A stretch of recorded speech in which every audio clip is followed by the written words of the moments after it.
I stared at the monument above me, the one I had idolized in postcards for years. Back then, it seemed like a symbol of everything the city promised: adventure, possibility, a new life. Now, standing in front of it, I couldn't help but feel nothing. I snapped a photo on my phone, just like I'd done a dozen times before, but the image felt flat. Lifeless. It's just stone. How did I ever think this would make me feel like I belong? I tucked my phone back into my coat pocket and walked away, the thrill I once imagined long gone. It had been months since I'd moved here, and instead of feeling like I'd finally arrived, the city felt more like a puzzle I couldn't solve. At work, it was the same story. The office buzzed with energy, everyone moving like they were born into this rhythm. Meetings flowed fast, and conversations over lunch faster.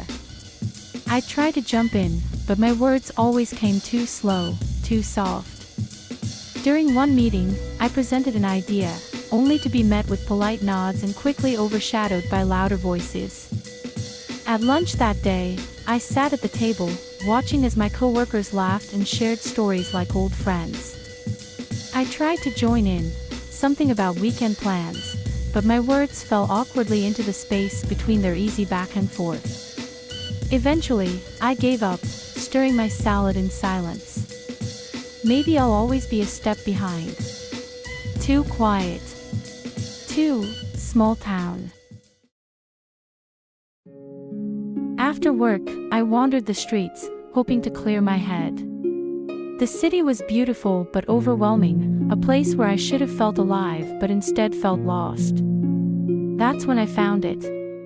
Tucked between two towering buildings was a small, hidden garden. It was quiet, the air filled with the scent of flowers, a stark contrast to the chaos just outside. I sat on a bench, letting the calm wash over me. For the first time in a while, I felt at ease. Maybe the city didn't have to be all noise and speed. Maybe I didn't need to fit into its mold to belong. I didn't have to be loud, fast, or always in the center of things. I could find my own corners, my own pace. But that peace didn't last long. A few days later, at a work event in a sleek rooftop bar, I found myself on the edge again, both physically and emotionally.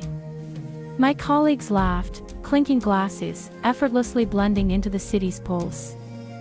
I stood by the railing, looking out at the skyline. It was stunning, sure, but all I could feel was isolation. I'm always on the outside, aren't I? I thought about leaving the city, packing up, and going back to where things were simpler. But something kept me rooted to the spot.